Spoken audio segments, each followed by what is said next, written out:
నవ్యాంధ్ర రాజధాని ప్రాంతమైన విజయవాడలో వినాయక చవితి ఉత్సవాలు వైభవంగా జరుగుతున్నాయి. గణేష్ నవరాత్రుల సందర్భంగా వాడవాడలా వినాయక విగ్రహాలు ఏర్పాటు చేశారు. ఘంటసాల సంగీత కళాశాల మైదానంలో ఏర్పాటు చేసిన 72 అడుగుల భారీ గణనాథుడు ఈసారి ఉత్సవాలకు ప్రత్యేక ఆకర్షణగా నిలిచాడు.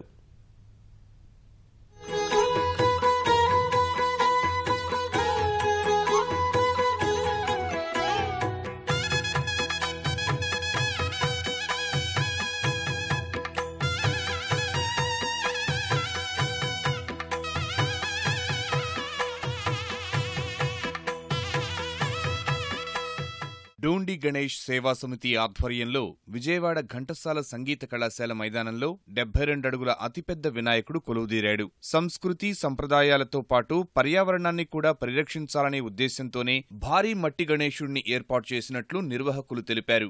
మైదానంలో ప్రత్యేక క్యూలైన్లు ఏర్పాటు చేసి భక్తులను దర్శనానికి అనుమతిస్తున్నారు. ఘంటసాల సంగీత కళాశాల ప్రాంగణం జనసంద్రంగా మారింది.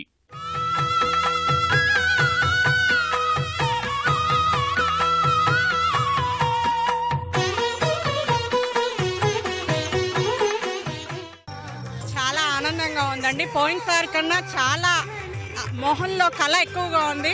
మా విజయవాడకి మా అమరావతి మా చంద్రబాబు నాయుడు గారు ఇంత బాగా చేస్తున్నందుకు ఇది కూడా ఇంత కలకల్లాడుతూ ఉందండి. మాకు చాలా ఆనందంగా ఉంది. 72 అడుగుల విగ్రహాన్ని, వినాయకుడి విగ్రహాన్ని ఇవాళ చాలా భారీ ఎత్తున చేసి ఇది నిజంగా జనాలు ఇవాళ పుష్కరాల కన్నా కూడా ఎక్కువ కనపడుతున్నారు. ఇక్కడ ఈ జనసందోహాన్ని చూస్తుంటే చాలా ఆనందంగా ఉంది.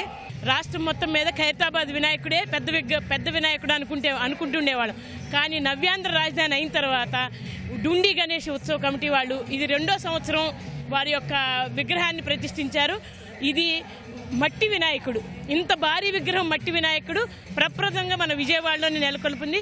ఈ విగ్రహం ఒక విలువను అందరూ గుర్తించి మొదటి రోజు కూడా ఇంత అధిక సంఖ్యలో ప్రజలు వచ్చి వినాయకుడిని దర్శించుకోవడం చాలా గొప్ప విషయం అండి. 11 రోజుల పూజల అనంతరం విగ్రహంపై నీరు చల్లటం ద్వారా ప్రతిష్ఠించిన చోటే నిమజ్జనం చేస్తారు. వాహనాల రాకపోకలకు ఇబ్బందులు లేకుండా ఈ ఏర్పాటు చేశారు. అంబికా దర్బార్ బత్తి ఆధ్వర్యంలో 10 అడుగుల భారీ అగరబత్తీని లంబోదరుడి విగ్రహం వద్ద ఉంచారు. ఈ అగరబత్తి 72 గంటల పాటు నిరంతరంగా వెలుగుతుంది. ఏర్పాట్లు మనం అందరికీ కూడా ప్రసాదం ఏర్పాట్లు చేశాము. అదే విధంగా వృద్ధులకి, వికలాంగులకి సపరేట్గా ఒక క్యూ లైన్ ఇచ్చాము. అవి కాక 3 బార్కెట్లతో 3 క్యూ లైన్స్ ఏర్పాటు చేశాము. ఆ క్యూ లైన్లో వచ్చి భక్తులు ఇలా దేవుడిని చూసి అలా వెనక్కెళ్ళిపోయే పద్ధతిని ఏర్పాటు చేయడం జరిగిందండి. విగ్రహం ఏర్పాటు చేసిన ప్రాంగణంలో సాంస్కృతిక కార్యక్రమాలు అలరించాయి.